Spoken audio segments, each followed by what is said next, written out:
You can access the entire episode now on our website, forbiddenknowledge.news, Rokfin, Rumble, and all podcast platforms. You said that these clones are basically empty husks until they have a form of consciousness that's put into them.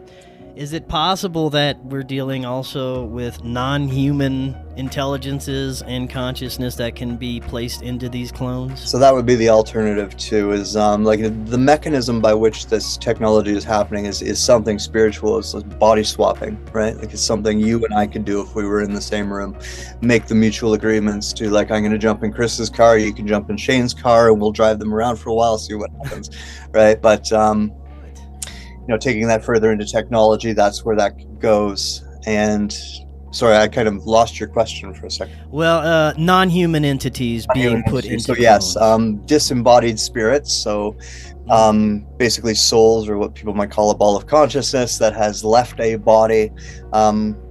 We have a dimension, it's traditionally called Sheol. It's like kind of like the land of the dead. It's where people see ghosts, right? It's the afterlife dimension you see in movies and stuff like that. It's like a staging area between here and actually like leaving to go get reincarnated. But anyways, that dimension is kind of like a layer on top of this one.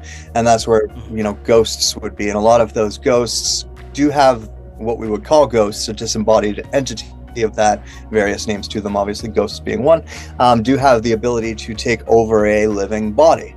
And there's various ways that happens. We call the most obvious one being possession. But in that case, it's actually a body with two different consciousnesses in it.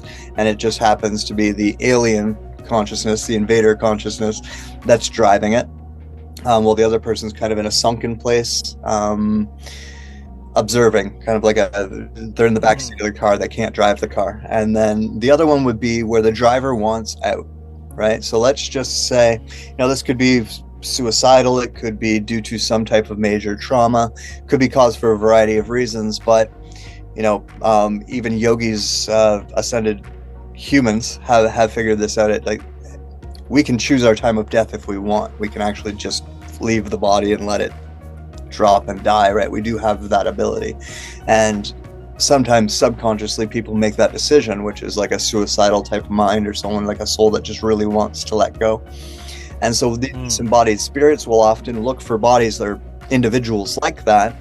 And it's not really like a brokered deal per se, but like they'll find that moment where that soul is like, detaching, leaving, and they'll jump in, thereby occupying and animating the body, still keeping it alive in the process. Otherwise that body would just die once the soul left it.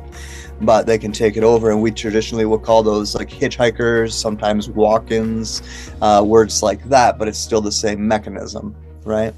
And then the next level of that would be a form of consciousness that is what we would call alien to this planet. So a soul that has in some way projected itself into this realm.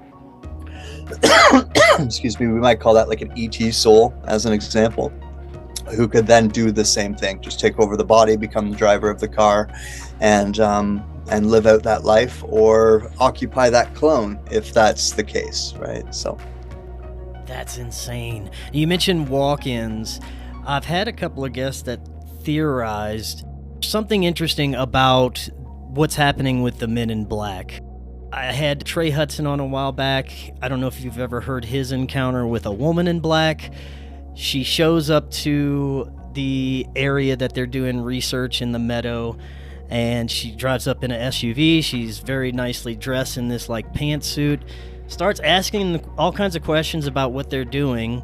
She says she knows him from either college or high school or something like that, and started giving him all kind of information about himself. Then she says she wanted to go show him the monkey bears near her property, and then she fell apart, completely stopped making sense, kind of short-circuited. She even backed up, pulled off her pants, and peed on the floor in the middle of everything, and she couldn't really form sentences after that, so she just got in her SUV and took off as fast as she could. Well, Trey's like, I gotta find out what happened here, what's going on. Well, he believes that what could be happening with some of these Men in Black situations is it is a walk-in situation. It's a human that for whatever reason, this intelligence has taken it over to do the Men in Black job, or gather information, or prevent people from doing certain things. And that once the job is done, this entity will leave and the person will be back in control of themselves. He managed to get in touch with her a few years later, and she did not recall any of the interaction between them. All she remembers was she was driving, she lost time, and then a few minutes later she was driving another direction. What do you think is happening there? MK Ultra. That's exactly where that leads to, right? Is they can create alternates that they can then trigger, and then that person goes and does something, and for you it's just missing time, right? Just like people who have, I was going to say multiple personality disorder, but we're not allowed to call that anymore. DID, for non-MK Ultra reasons, it's the same experience they have, where the Ultra takes over, the Ultra drives the car. They don't really have a recognition of it. They don't really remember it.